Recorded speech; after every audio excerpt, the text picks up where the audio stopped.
kung bakit nabubukod ako sa inyo, kung bakit ganito ako. Ito po mga kamay niya, makikita niyo po. Napakataas sana ng pangarap ni Kuya Rolando para sa kanyang pamilya, ngunit ganito naman ang nangyari sa kanya. Mahirap, pero kinakaya. Nasa likod ng kanyang kapansanan na hindi mo akalain na kaya niyang gumawa ng mga ganitong bagay. Ito po, tinan niyo. Leonardo DiCaprio po. Mula pagkabata ko. Mabuti na lamang ay meron pa siyang ina na nag-aalaga sa kanya at hindi siya iniwan hanggang sa huli. Hindi ko alam kung kaya ko itong ipakita sa inyo, pero susubukan ko. Samahan niyo po kami ngayong araw na alamin ang kwento ng buhay ni Kuya Rolando at ipakita sa inyo ang kanyang talento. Magandang hapon po sa lahat ng mga manonood natin. Muli nagpapasalamat ako sa lahat ng patuloy na sumusubaybay, sa lahat ng patuloy na nanonood sa mga vlogs namin. Ngayong araw, dito po kami sa Barangay Minasag. Dito kami sa Barangay Minasag, malapit po ito sa Santa Elena. Biniyahe po namin ito ni Rans ng halos nasa isang oras mahigit. Andito kami kasi meron pong isang concerned citizen na may inilapit sa atin dito at sabi niya baka mabisita natin. Tayo naman po syempre, sino ba naman tayo para tanggihan po yung mga lumalapit na ganyan. Kaya dito kami para alamin yung sitwasyon niya. Kaya tara, samahan niyo kami. Ah! Dali mo kay nanay, dali. Sakit kakain. Ang sakit na. Magandang hapon po. Okay, dito tayo. Ay, lagay ko itong microphone sa iyo. Ano po pala ang pangalan ulit ninyo? Rolando Huben. Lander ang tawag sa akin. Lander. Lander. Lander o Dander? Lander. Lander. Si Kuya Lander ay ilang taon na po? 41. 41 years old. Kayo po, Kuya Lander, may mga kapatid kayo? Meron, kabunsuhan lang.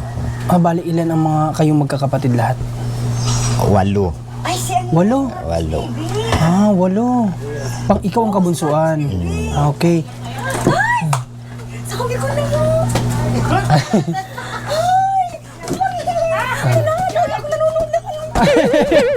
Salamat po. Salamat. Ako pero naku. Salamat na. Salamat po sa suporta. Sige po. Okay. Itang pinalakas ka pa. Okay. So salamat kay nanay na isa sa sumusuporta sa atin. At si Kuya Lander ay ito pong sitwasyon ninyo ay ano po ang tawag sa ganito? Polio.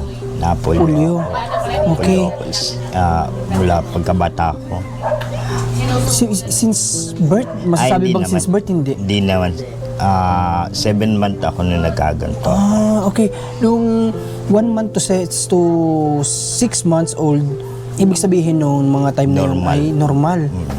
Tapos nakita lang ng mga magulang mo yung sign na yun, paano nalaman nila? Pina-check up ka?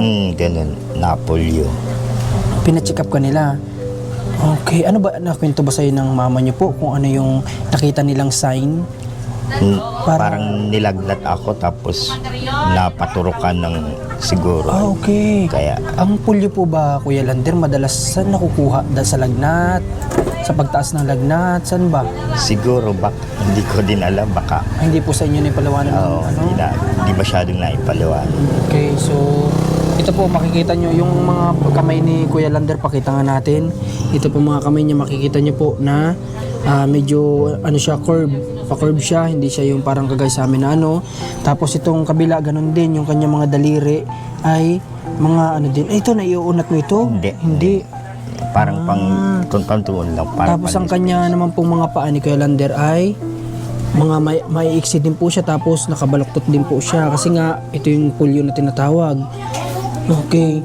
Ikaw po ba, Kuya Lander, ay nakapag-aral po kayo? Nakagraduate ako ng high school. Wow, kahit ganyan po nakapag-graduate kayo? Nakagraduate. Paano po ang saan po ang school dito? Malayo ba dito ang school? Ay, sa Calabaka ako. Doon ka nag-aral? Nagtira kami doon dati. Okay, so ano pa pala? Taga-Kapalongga pala sila dati. Kaya pala kilala po. Kano-ano nyo po yung naglapit sa inyo, sa amin?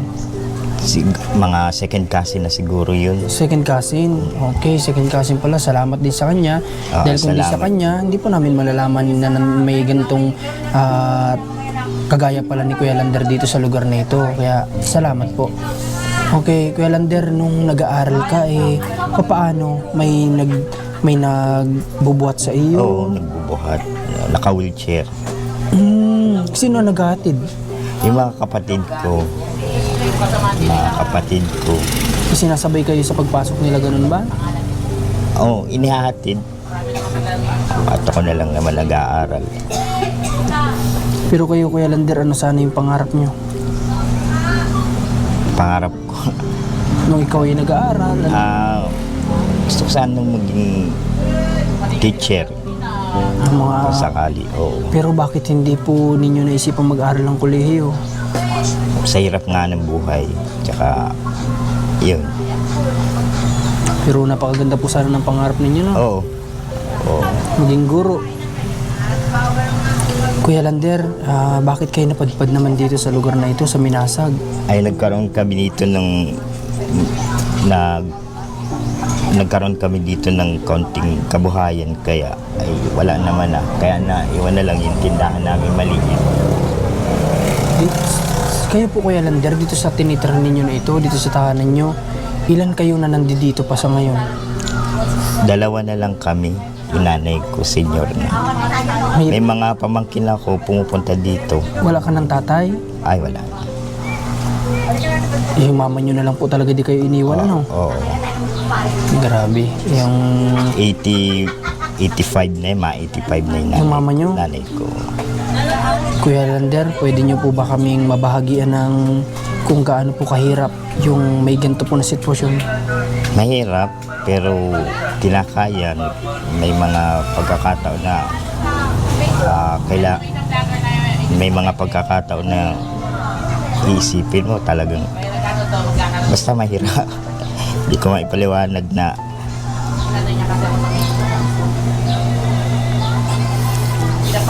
kung bakit nabubukod ako sa inyo, kung bakit ganito ako samantalang kayo. Yun, parang madami akong tanong na hindi Marami kayong katanungan sa isip nyo na parang hindi nyo alam kung sino mga kasagot. Di ba? kahit ako hindi ko masagot. Kasi sigad lang yung mga kasagot nun. Pero kayo ba, Kuya Lander, kagaya din ng itinanong ko ito sa isa sa tinutulungan ko, kayo po ba sa sitwasyon yung ganito, may tampo ba kayo sa Diyos? Ay, wala naman. Wala. Dahil may mga dahilan siya na hindi natin alam. Siya lang nakakaalam. Totoo po. Salamat, Kuya Lander, kasi kahit ganito man yung ibinigay sa'yo ng Panginoon, nasabi mo nga bakit ikaw yung naiiba sa mga kagaya namin, hindi ka pa rin nagtanim ng sama ng loob o tampo sa Diyos natin, no? Oo. Kaya, yan, saludo ako doon kay Kuya Lander. Dahil hindi naman, ibig sabihin, hindi naman tayo pare-parehas. O yun ang iniisip ko, dahil may kanya-kanya tayong journey, kumbaga. Opo, tama yun. May kanya-kanya tayong tinatahak sa buhay sa Tagalog. Kasi hindi naman porke ganito yung ibinigay kay Kuya Lander, wala na siyang purpose dito sa mundo. Bawat isa, ano man yan, bawat may buhay, halaman nga may purpose, hayop nga may purpose, di ba? Lahat yan ang bagay dito sa mundo na may buhay, may purpose yan kung bakit nandito. Si Kuya Lander, hindi pala niya siguro alam sa edad niya ngayon. Hindi ko alam kung alam na ba ni Kuya Lander sa edad niya ngayon, kung ano yung ano niya dito sa mundo. Ngayon ba, alam mo na? Nahanap mo na ba? Di pa siguro. Dito naman sa buhay natin, hindi natatapos yung paghahanap sa mga tanong. So, yun. Lahat may katanungan. Oo. Dito, Kuya Lander, since dalawa lang kayo ng mama mo dito, sino po ang nagbibigay, nagpo-provide ng inyong pangangailangan? Yung mga kapatid ko, binibigyan kami. May mga pamangkin. Yan. Yun. Okay, sa mga hindi po nakakaalam, Kuya Lander, ano po yung talento na ibinigay sa ng Panginoon? Pagguhit. Pagguhit ng mga larawan, ganyan? Oo, magaling ako. Okay. Mga kababayan, meron po dito si Kuya Lander, isang makapal na parang sabihin natin, hindi ko alam kung anong tawag dito. Ano bang tawag dito? Scrapbook. Scrapbook. Meron siya dito isang makapal na scrapbook na punong-puno po ito ng mga drawing. Ngayon po, may mga ilang litrato ako sa inyo na ipapakita dito na ito, guhit lang po ni Kuya Lander kahit ganito yung sitwasyon niya. Dito po ako humanga sa kwento ng kanyang second cousin. Ito, papakita ko po sa inyo unang-una. Ito. Okay. Hawakan mo ako, Lander. Ako magbubuklat. Sige. Ayan. Tapos, grabe oh. Tingnan niyo po kung gaano kagaling o gaano kahusay yung mga kamay ni Kuya Lander kahit po ganito. Kami nga pong ganito ang kamay namin, hindi ko po ito kaya iguhit. Di ba? O, tingnan niyo po. Papakita pa natin yung iba. Si Jesus Christ. Ayan oh. Sobra pong kanina po before ako mag-start, nagpaalam muna ako sa kanila syempre at pumapayag po sila na ma-feature, gusto nila ma-feature sa channel natin. Nakita ko po yung ilan dito sa mga litrato na ito. Ayan oh, may mga cartoons at meron ako ditong hinangaan na isa talaga. Ito, mapakita ko lang sa inyo. Ayan, napakaganda din oh. Pakita ko sa inyo yung tingnan niyo yung ano na yan, yung style po ni Kuya Lander. Parang siyang, alam niyo, parang ini-scratch lang pero bumubuo siya ng image na talaga makita mo after matapos siguro makita mo na wow, ganun pala yung kalalabasan nun. Di ba? Yung parang unexpected na ganun yung kalalabasan. Isa na ba yan? Ito po, tingnan niyo. Leonardo DiCaprio po. Ayan di ba? Titanic. Ito yung sa Titanic, di ba Kuya? Yeah. Ito, lettering mo din ito lahat? Oo.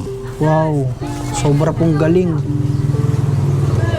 Nakakabilib ko Kuya Lander, sa totoo lang. Kanina nung makita ko itong mga drawing mo dito sa bahay ninyo, sabi ko, totoo talaga yung kwento ng kanyang pinsan, di ba? Nasabi ko, totoo pala talaga. Grabing galing oh. Ano po ang gamit dito sa pagpinta nito Kuya? Ito paint color ito. Paint color, ito ba yung parang pen touch siya na ano? Oo, paint touch. Grabing galing. Pamangking ko siya. Ito? Mag-kwan sila. Magkasintahan sila. Wow, galing oh. Ikaw po ba, Kuya Lander, may tatanong lang po ako sa iyo. Sa susunod, papakita ko to, napakadami po nito. Ay, may nabuklat akong ano Okay, grabe oh. Galing. Portrait tao dito, di ba? Pamangking ko din yan. Ito, Kuya Lander, sa ganito mo bang talento, saan mo na ito nagamit? Kagaya ng mga anong bagay? Sa mga contest nasali din ako. Pero hindi ako mahilig magsali. Nahihirapan ako magsali sa mga ganun. Lalo na sa mga maraming tao. Parang nahihiya ako. Bakit naman po kayo nahihiya?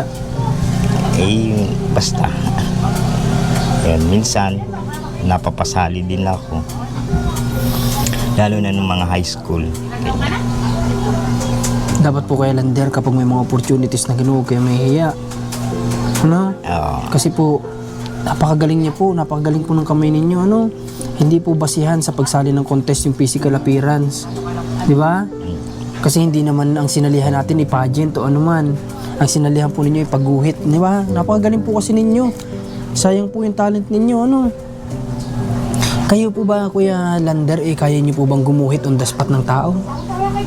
Pwede. Kaya niyo? Pwede. Kasi balay natin, may mga makapanood sa atin na alam niyo yun, yung mga kumukuha, nagpapakuha ng drawing on the spot, yung mga ganyan, di ba? May mga ganyan, lalo yung mayayaman, ganyan yung mga gusto nila, yung on the spot, kung drawing mo sila, di ba? Yung mga ganun, kaya mo din yun. Kaya ko din. Grabe. Yung sa mga kababayan natin, baka po, yung mga kilala kayo, pwede natin matulungan si Kuya Lander na mabigyan ng opportunities. Kasi napakagaling, ako po nagsasabi sa inyo, makikita nyo sa personal. Mamaya may papakita pa ako sa inyo isa sa umagaw ng pansin sa akin pagpasok ko dito. Gawa niya rin daw po yun. Papakita ko po sa inyo mamaya. Okay, lapag ko muna ito dito. Okay. Kuya Lander, dito sa pamumuhay niyo po dito sa tahanan niyo na ito, ano po yung kadalasan na nagiging problema niyo dito? Naging problema dito ay ulam, ganyan. Kain. Kumbaga yung related siya sa mga pang-araw-araw na Oo, pangangailangan. yun na nga, related sa... Okay, pero ito naman kahit paano, siguro anong paggawa nito mga kapatid niyo? Oo. Itong tahanan nila, gawa din siya sa, ang dingding nila ay gawa din sa kukulamber. Alam niyo po yun yung parang sinasabi ko nga panahon noon na pinagtabi-tabi ang kukulamber. Matibay yan. Oh, ito yung sinisilungan nila, ang bubong naman nila ay kahit paano po ay gawa sa yero. Kaya nga lang, ito yung isa sa ano nila, yung pangangailangan. May certificate para sa inyan. Certificate of participation. Saan po yan? Napasali na din ako sa regional. Wow! Pakita mo. Sa regional. Ayan o, Ronald P. Joven Jr. Ayan, Nabaliktad lang gawa nila. Rolando talaga. okay. Roland, may ganyan talaga. May mga, kung minsan hindi na, may mga ganyan din ako. Magiging certificate din ako. Yung halimbawa, nagja-judge ako. Siyempre, may pampalubag-loob na certificate. Minsan, nagkakabali-baligtad din. Naiintindihan ko po yan. Kanyan, last year pa. Last year pa. Asa si nanay? Nanay? Halika po, nay. Sama ka sa amin. Oo nga, kahawig ni ate, ano? Kamukha niyo po yung ano. Uy, pinsan ko yung nanay doon. Kamukha. Si Kamukha po ni nanay yung naglapit po sa amin para sa kanila dito. pinsan buo ko rin. Napakabait din po ng inyong pamangkin, ano? Halika po, nay. Halika. Sige. Tabi tayo dito.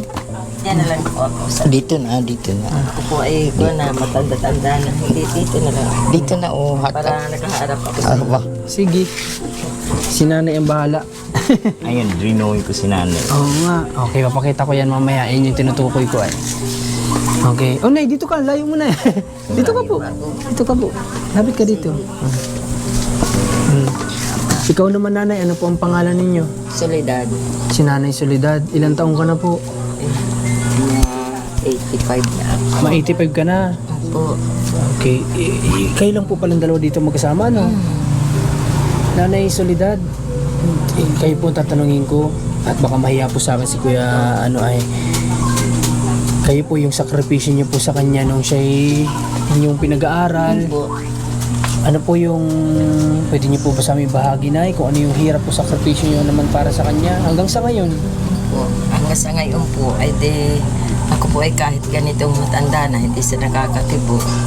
Kahit paano hirap din akong kumibo pero nagagampanan ko rin ang naming mag-ina. Sabi ko hanggang kaya ko ay di naman po kami napisan doon sa mga anak ko na may mga pamilya na at mahirap din.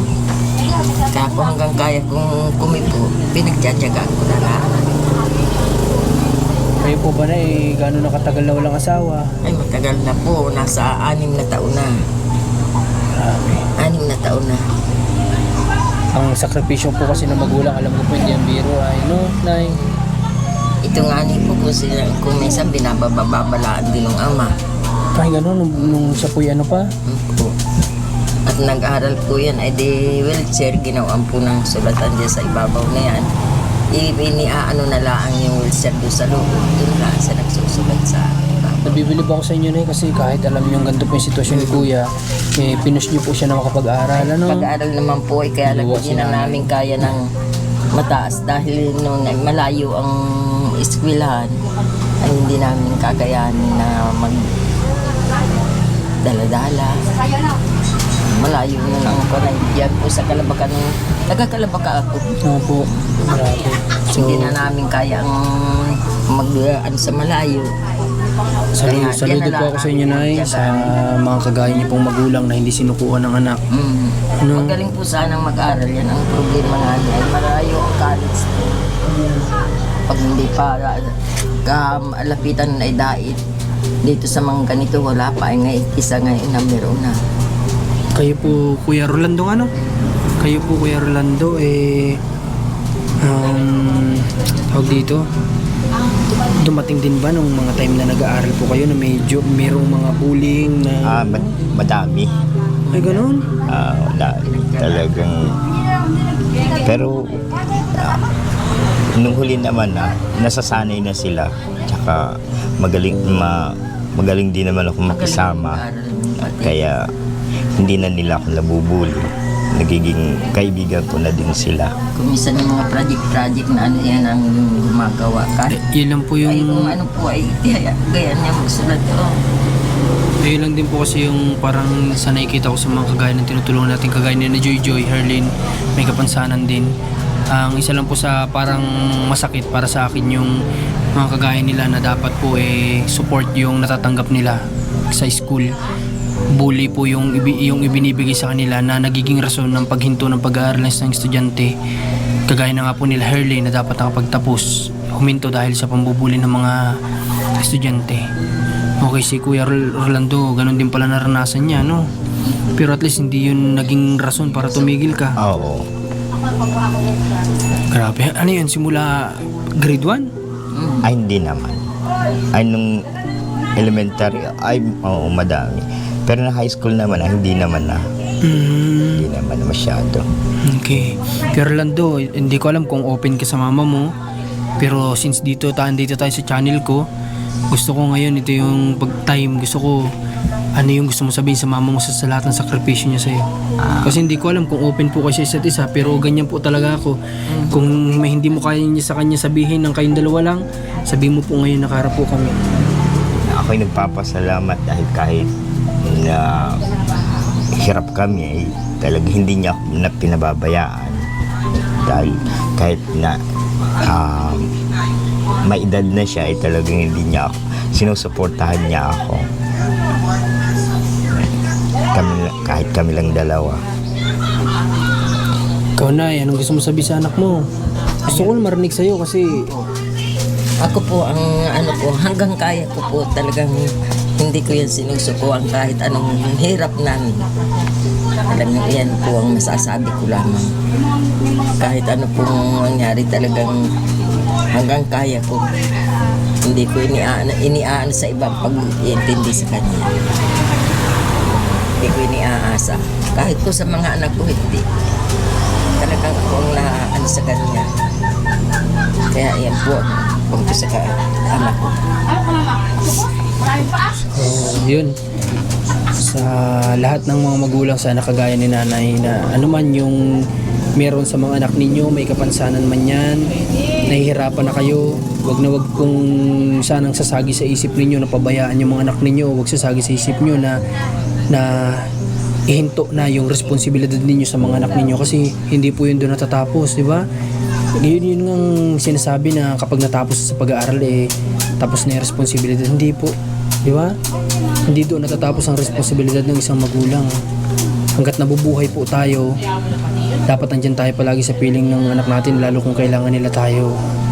Kaya ito, bilib ako sa kanila mag-ina na nandito sa munting tahanan na ito na talagang hindi nila pinababayaan ng isa't isa. Alam ko si Kuya Rolando, kahit ganito yan, may natutulong yan dito, hindi pa pwedeng wala. Alam ko meron yan, di ba Kuya Rolando? Meron. Okay, ngayon, salamat na ha. Huwag ka na umiyak na Sana. Naluha lang si nanay. Siyempre, at yan po ay alam ko kasi maraming ganyan na lalo pag lalaki, hindi po yan magiging open sa magulang. Marami yan. Kasi alam niyo naman lalaki, hindi po yan talaga magsasabi na basta-basta. Kung babae pa siguro. Okay, pero sa ngayon, hindi ko alam kung kaya ko itong ipakita sa inyo. Pero susubukan ko. Pwede ba? Pwede. Sige. Igaganton, paano ba tatanggalin ko? Paano ba? Kayang tanggalin niya. Kaya? Nakakalang Sige lang. Doran, susubukan mo daw. Nakakalang lang yung pack. Sige daw. At gusto ko may ipakita ito sa inyo sa maliwanag na anggulo para makita niyo po kung gaano kagaling. Ito yung unang-unang umagaw sa pansin ko pagpasok ko dito kanina. Ayan, Nasabi ko sobra yung kamay niya. Hindi matatawaran yung talento talaga. Kapag-bait ni God, kahit ganito yung binigay sa kanyang pangangatawan, pero yung talento naman, umaapaw. Okay. Pakita natin. Surprise. Surprise. Okay. Surprise. Okay. So ito. Ayan o. Ito Kuya Rolando, sino po ito? Siya. Oo nga naman. My mother. Oo nga naman, di ba? Siya yan. Ayan, si nanay, oh. Mother yan. Grabe. Si nanay po ito, itong dinrawing ni Kuya Rolando na ito. Siyempre, imahe ni Jesus. Siyempre, Puno yan, puno. may ibon. Puno yan. Puno. Puno. Puno na nag-shape sa mukha ni ano. Ah, Grabe, galing. Oh, yun dun yung logic, kumbaga. 'Di ba? Kung titingnan mo puno, pero may imahe pala yun. Oh, tapos mga flowers, tubig, may mountain dito. Grabe, galing talaga. Yung alam niyo po, ito yung isa sa mahirap. Ako po, marunong din ako ng konti sa arts, pero ito yung isa sa mahirap. Yung ang gagamitin mo na po ay mismong color na, 'di ba? Kung ang lapis at ballpen ito, doble po ang hirap nito. Totoo po 'yan, napakahirap po nito. Pero kay Kuya Rolando, parang easy lang niya nagawa. Ilang araw mo to ginawa? O linggo? mga 3 linggo to. 3 linggo, pero tinan niyo naman yung outcome, di ba? Galing. Kaya sana, binta natin to kay Bustoyo. Kay Bustoyo, baka mabibili mo ito. Grabe. Ang gumawa nito ay, alam mo, Kuya Rolando, sa totoo lang, pwede ka pong sumikat sa ganito. Kasi sa totoo lang, yung pong talent ninyo ay ano po yan. Yan po yung pinipresyuhan talaga ng mahal. Oh. Di ba? Alam niyo po yan kasi artist po kayo. Oo. Yung mga gawa nyo, yan yung hindi basta-basta lang binabayaran ng magkano. Yan talaga pang... Ang kailangan lang ni Kuya Rolando, magkaroon siya ng halimbawa po ay sponsor para sa mga kagamitan. At sabihin natin, hindi ko alam kung may mga manager ba sa ganito para sila yung mag-handle sa mga client, mga ganun, di ba? Yan.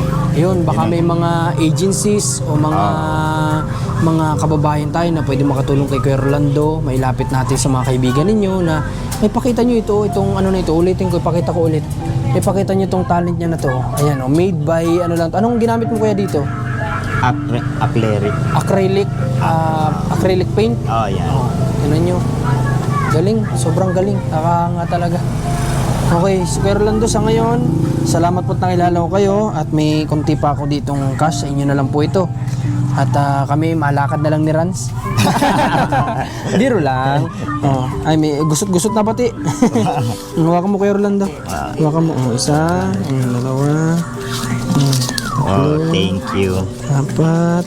Thank you. Oh, thank you. Okay lang. Thank you. Salamat. Pasensya na po sa kaunting tulong ha. Malaking tulong na din to. Salamat po at Salamat. na-appreciate niyo po. Kami po ay Kuya Rolando, sana may mga blessings sa atin dumating at opportunities. Ha? At salamat din at pinaunlakan niyo po kami na malaman yung kwento ng inyong buhay mag-ina. Ha? Okay, Kuya Rolando, sana hindi lang ito yung una at huli natin pagkikita. Ha? Sana po. Sana may mga susunod pa na pagkakataon na mapuntahan ka namin dito. Ha? Oh, Laban lang sa buhay, Kuya Rolando, ha? Huwag kang, sabi ko sa'yo, pag may mga pagkakataon na pwedeng sumali, sali lang. Andito kami, may service kami, sasamahan ka namin. sige. Ha? Oh, Pwede natin samahan si Kuya Rolando, hatid natin siya sa event. Panoorin na rin natin, di ba? Malilibang pa kami. thank you. Ando kami para suportahan ka. Thank you. Ha? Oh, Ang tagapalakpak mo kami. Okay. O sige na, ha? Sa ngayon po, ay papunta pa kami ng Quezon.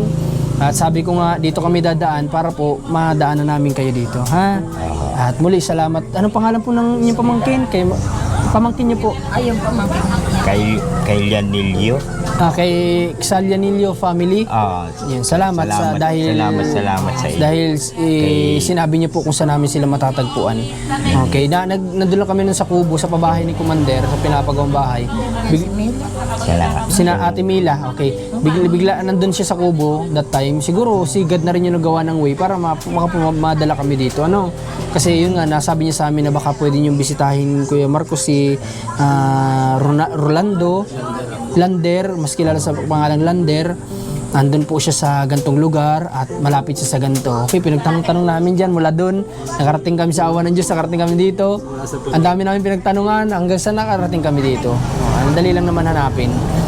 Okay, so salamat ulit ha, Kuya Rolando. Salamat po. Okay. Nay, ha? God bless po sa inyo. Mag-ingat po kayo dito, Kuya Rolando, ha? Okay. Ay, kunin ko na tong microphone. Babalik ni Rans yung ano.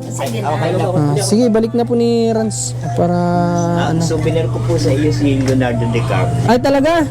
Kukunin ko talaga yan. Hindi nga. Oo, okay lang po. Wow. Parang trip niyo po kasi. Grabe, oh, gandang-ganda kasi ako dito. Yan po, dyan po sa O, akin na lang to ha. Kukunin ko, mababawasan na ang iyong ano. ulit. Wow, binigyan niyo tayo oh. Grabe. Papaprint ko ito, benta ko kay Bustoyo. Pinagkakitaan pa yung drawing ni Kuya Rolando ano. Okay, salamat at ingatan ko ito ha. Okay, salamat Nay. Punta na po kami. Paano Basta ba, Kuya Rolando, ganito po. Dadating at dadating na lang po kami ha. Kakato kami dito sa bahay ninyo. Ano? Okay ha? Okay. Okay, basta ganito, hanapin niyo pang Facebook page ko ha. Marcos TV channel, pati sa sa YouTube, Marcos TV channel din. Okay ha? Okay, God bless Kuya Rolando, nanay. Ingat po kayo. Sige. Tara. At maraming salamat sa lahat ng susuporta din sa video na to. Please huwag niyong kalimutan na i-share ito. Huwag niyong kalimutan mag-like, mag-comment. Tapos sa lahat ng pwede makatulong kay Kuya Rolando, mahanapan niyo ng mga agencies para makatanggap siya ng mga project sa mga, alam niyo yung mga mayayaman na may hilig sa mga portrait na sayang kasi yung talent ni Kuya Rolando. Marami pa siyang pwedeng magawa. Bata pa siya, no? 40 plus pa lang. Marami pang pwedeng pagkakitaan si Kuya Rolando para din sa kanilang mag-ina. Okay, Marcos TV channel, Rans TV, Commander Marcos, pabiyahin na kami. God bless po sa lahat.